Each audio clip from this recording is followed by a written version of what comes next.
Good morning student. आज के class में हम देखेंगे इंडियन सिविलाइजेशन, जो क्लास 12th का इंग्लिश है, उसका जो पहला चैप्टर है इंडियन सिविलाइजेशन एंड कल्चर, उसका एमसीक्यू हम लोग करेंगे।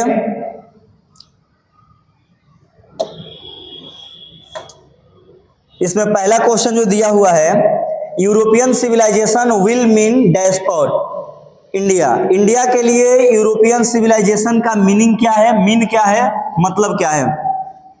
यूरोपियन सिविलाइजेशन जो होता है वह हमारे भारत के लिए क्या वांट, मतलब भारत का क्या ये चाहत है, क्या भारत का ये लिविंग है, क्या रियल है। तो इन तीनों ऑप्शन में से जो करेक्ट होगा रियून होगा। यानी कि अगर हम यूरोपियन सिविलाइजेशन को लेते हैं तो वो समझ लीजिए कि इंडिया को क्या करेगा, रियून कर देगा। रियून का मतलब होता है बर्बाद करना। तो अगर हम यूरोपियन सिविलाइजेशन को एक्सेप्ट करेंगे तो इंडिया के लिए रियून का काम करेगा, बर्बाद कर देगा। आगे का जो क्वेश्चन है, अगला क्वेश्चन है simple living and high thinking is the base of. जीवन जो है सिंपल होना चाहिए और आदमी का जो थिंकिंग है वो हाई होना चाहिए। ये जो है किस सिविलाइजेशन के अंतर्गत आता है? अमेरिकन सिविलाइजेशन, ये भी नहीं होगा। उसके बाद जो है Indian civilization, European, none of this. हम लोग यूरोपियन सिविलाइजेशन में पढ़े हैं, इसमें का ये नहीं है। इंडियन सिविलाइजेशन एंड कल्चर जो हम चैप्टर पढ़े हुए हैं, उसमें महात्मा गांधी के द्वारा इसको डिस्क्राइब किया गया है कि आदमी का जो है जीवन एकदम सिंपल होना चाहिए और थिंकिंग जो है हाई होनी चाहिए। According to Mahatma Gandhi and the chapter Indian civilization and culture, ये जो बी ऑप्शन जो है ये करेक्ट होगा। अगला क्वेश्चन आपके सामने है। अगला क्वेश्चन जो है, Mahatma Gandhi has written the lesson. Mahatma Gandhi ने कौन सा लेसन लिखा है? महात्मा गांधी ने क्या I have a dream, the artist, Indian civilization and culture, the earth. तो महात्मा गांधी ने जिस चैप्टर को लिखा है वो है Indian civilization and culture. Question ऐसे भी दे देगा, who has composed Indian civilization and culture, who has composed Indian civilization and culture. तो वहां पर हम क्या करेंगे, वहां पर हम महात्मा गांधी जो ऑप्शन दिया होगा उसको करेक्ट कर देंगे। आगे का जो क्वेश्चन है, अगला क्वेश्चन जो है, civilisation is the state of, civilisation is the state of development of a, कि जो सभ्यता है वह विकास की अवस्था होती है। किसके विकास की आवश्यकता होती है? People, animal, bird, non living. तो सभ्यता अगर कहीं किसी का देखा जाए तो नॉन लिविंग का तो नहीं होता है, चिड़िया से कोई मैटर नहीं करता, एनिमल से कोई मतलब नहीं। यानी कि लोग का जो सभ्यता है, कल्चर है, उसका विकास जो है होना चाहिए। तो जो सभ्यता है वो किसकी अवस्था को दिखलाता है? तो वो दिखलाता है पीपल, लोगों की अवस्था को दिखलाता है। तो ऑप्शन नंबर ए जो है इसमें सही हो जाएगा। आगे का जो क्वेश्चन है, अगला जो क्वेश्चन आपके सामने है, dash was a spiritual leader then a politician. Spiritual का मतलब होता है आध्यात्मिक, लीडर का मतलब नेता। यानी कि पॉलिटिशियन से ज्यादा वो इसमें से कौन ऐसे आदमी थे कि जो आध्यात्मिक नेता बनकर उभरे थे? नेहरू जी, सरदार वल्लभ भाई पटेल, महात्मा गांधी, इंदिरा गांधी। तो जो सी नंबर ऑप्शन हम अभी पढ़े इस चैप्टर में, महात्मा गांधी राइट आंसर हो जाएगा। नेक्स्ट जो क्वेश्चन है, wealth and luxurious do not make a dash happy.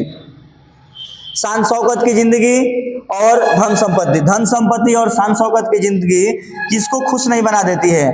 Dog को, काऊ को, मैन को, बर्ड को? तो मैन को।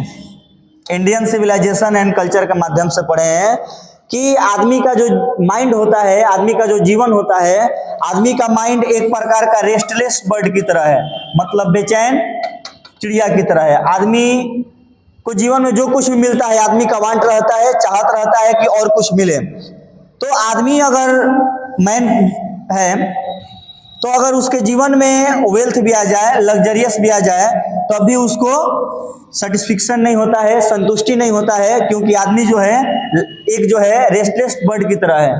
तो आदमी जो है पैसे से और शान शौकत की जिंदगी से वो खुश नहीं हो पाता है, तो ऑप्शन नंबर बी जो है सही हो जाएगा। आगे का क्वेश्चन 7 नंबर जो क्वेश्चन है, ये क्वेश्चन बतला रहा है कि civilization points out to man, civilization points out to man, civilization एक आदमी को क्या बतलाता है? हाउ टू मेक मनी, पैसा कैसे बनाते हैं, how to win the enemy, दुश्मनों से कैसे जीतते हैं, the path of duty, the way of living, इन दोनों में से कोई होगा, कर्तव्य का रास्ता या नहीं तो जीने का तरीका, इन्हीं दोनों में से कोई ऑप्शन होगा। तो सबसे एप्रोप्रिएट जो ऑप्शन लग रहा है ये लग रहा है सी, कि सिविलाइजेशन सभ्यता जो है हमारे कर्तव्य के रास्ते को पॉइंट आउट करता है, कर्तव्य के रास्ते को दिखलाता है, तो ऑप्शन नंबर सी सही हो जाएगा। 8 नंबर क्वेश्चन है, Gandhi ji used as the chief weapons, Gandhi ji ने जो भी यूज किया अपने जीवन में सबसे ज्यादा हथियार के रूप में किस हथियार का यूज किया? वेपन्स का मतलब होता है हथियार, एस्वर्ड्स तलवार, न्यूक्लियर वेपन, गन्स, या ट्रूथ एंड नॉन वायलेंस। तो हम सभी जानते हैं कि गांधी जी जो थे सत्य और अहिंसा के राह पर चलने वाले थे, तो ट्रूथ का मतलब होता है सत्य और नॉन वायलेंस का मतलब होता है अहिंसा, तो ऑप्शन नंबर डी इसके लिए करेक्ट हो जाएगा। महात्मा गांधी जो थे ट्रूथ एंड नॉन वायलेंस, सत्य और अहिंसा के राह पर चलने वाले इंसान थे, जिसके चलते ऑप्शन नंबर डी जो है करेक्ट होगा। सब क्वेश्चन इजी है। अगला क्वेश्चन हम देखते हैं, इन ancient day the common people followed, पहले के जो लोग होते थे, एंशिएंट का मतलब प्राचीन पुराना, पहले के जो लोग हुआ करते थे वो किस चीज को ज्यादा फॉलो करते थे? व्यापार, खेती गृहस्थी, इंडस्ट्री या पॉलिटिक्स? तो पहले के लोग इसमें भी नहीं थे, बिजनेस भी उतना नहीं था, इंडस्ट्री का तो कोई सवाल नहीं उठता है। पहले के लोग एग्रीकल्चर पे ज्यादा फोकस करते थे, पहले के लोग एग्रीकल्चर पे ध्यान देते थे, कृषि में और खेती में ध्यान ज्यादा देते थे। 10 नंबर जो क्वेश्चन है, Indian civilization is, Indian civilization जो है क्या मैटर पर बेसिस है, पार्शियलिटी पर बेसिस है, गॉडलेस या बिलीफ इन गॉड? तो हम सभी जानते हैं कि मॉडर्न सिविलाइजेशन दिखलाता है, मटेरियल को दिखलाता है। मॉडर्न सिविलाइजेशन चैप्टर में हम लोग पढ़े थे, modern civilization shows the worship of matter, material, कि जो मॉडर्न सिविलाइजेशन जो है वह दिखलाता है मटेरियल का वर्शिप, पूजा। लेकिन जो हमारा इंडियन सिविलाइजेशन, जिसको हम एंशिएंट सिविलाइजेशन भी बोल सकते हैं, वो दिखलाता है based on belief in God, तो ऑप्शन नंबर बी जो है इसके लिए सही हो जाएगा। आगे का 11 नंबर जो क्वेश्चन है, Indian civilization and culture has been written by, अभी आप लोग को बतलाए थे महात्मा गांधी, तो ऑप्शन नंबर बी जो है सही हो जाएगा। 12 नंबर क्वेश्चन है, मॉडर्न सिविलाइजेशन, जस्ट अभी इसका हमने जिक्र किया था कि मॉडर्न सिविलाइजेशन वर्शिप का मतलब पूजा होता है, मॉडर्न सिविलाइजेशन जो है किस चीज का पूजा है? तो अभी बतलाए थे मटेरियल, तो ऑप्शन नंबर ए जो है सही हो जाएगा। अगर गॉड ऑप्शन आ रहा है तो भी गलत होगा, मटेरियल है वही सही होगा। ब्रदरहुड का मतलब होता है भाईचारा, तो मॉडर्न सिविलाइजेशन मतलब आधुनिक सभ्यता, वो किस चीज को दर्शाता है? तो वो दर्शाता है मटेरियल का, पदार्थ का पूजा। अगला question 13 number, our ancestors disordered us from, ancestors का मतलब होता है पूर्वज, जो हमारे पूर्वज थे वो किस चीज से दूर रहते थे? पॉलिटिक्स से, लग्जरियस एंड प्लीजर से, मोरालिटी से, स्पिरिचुअलिटी से। आध्यात्मिक में हमारे पुराने पूर्वज जितने भी थे वो थे, मोरालिटी का मतलब नैतिकता में भी थे, पॉलिटिक्स में तो थे ही नहीं, इन दोनों में कोई होगा तो ऑप्शन नंबर बी, हमारे जितने भी पूर्वज थे वे लोग खुशी का, प्लीजर का मतलब खुशी, प्रसन्नता, लग्जरियस का मतलब शान शौकत, हमारे जो भी पूर्वज थे वो शान शौकत की जीवन से दूर रहना चाहते थे। वे लोग मेहनत करते थे, कहीं आना जाना, खुद पैदल नहीं चलते थे, वे लोग मतलब मटेरियल का यूज उतना करना नहीं चाहते थे, लग्जरियस और प्लीजर की जिंदगी से डिसऑर्डर्ड रहते थे, दूर रहना चाहते थे।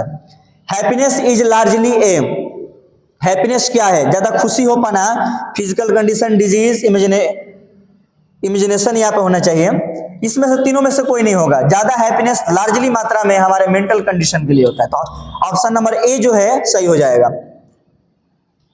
अगला क्वेश्चन हम लोग देखते हैं, ये भी आसान क्वेश्चन है।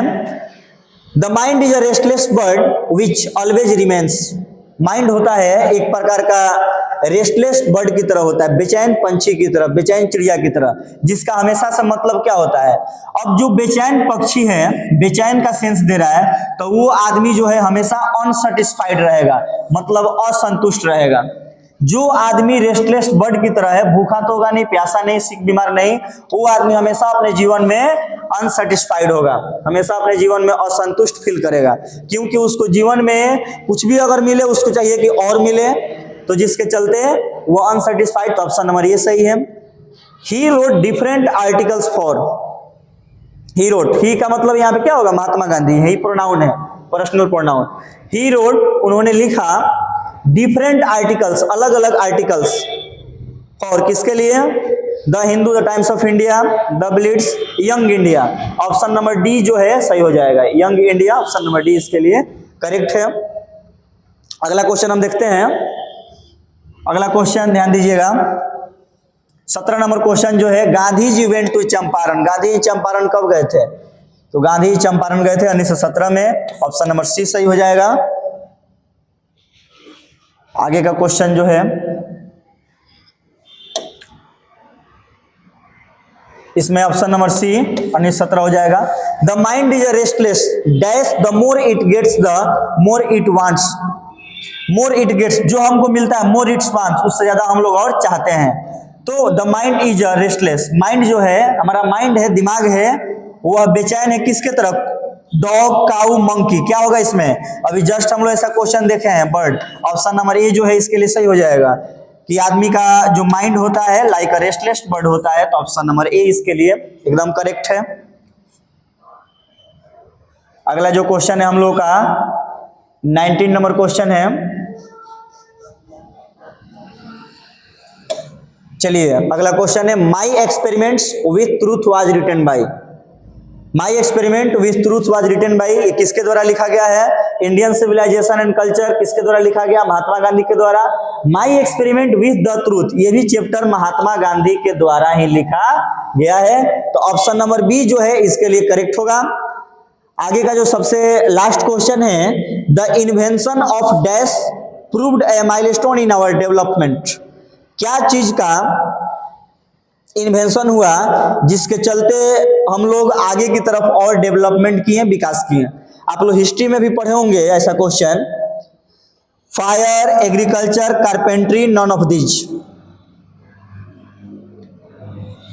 Fire, agriculture, carpentry, none of these.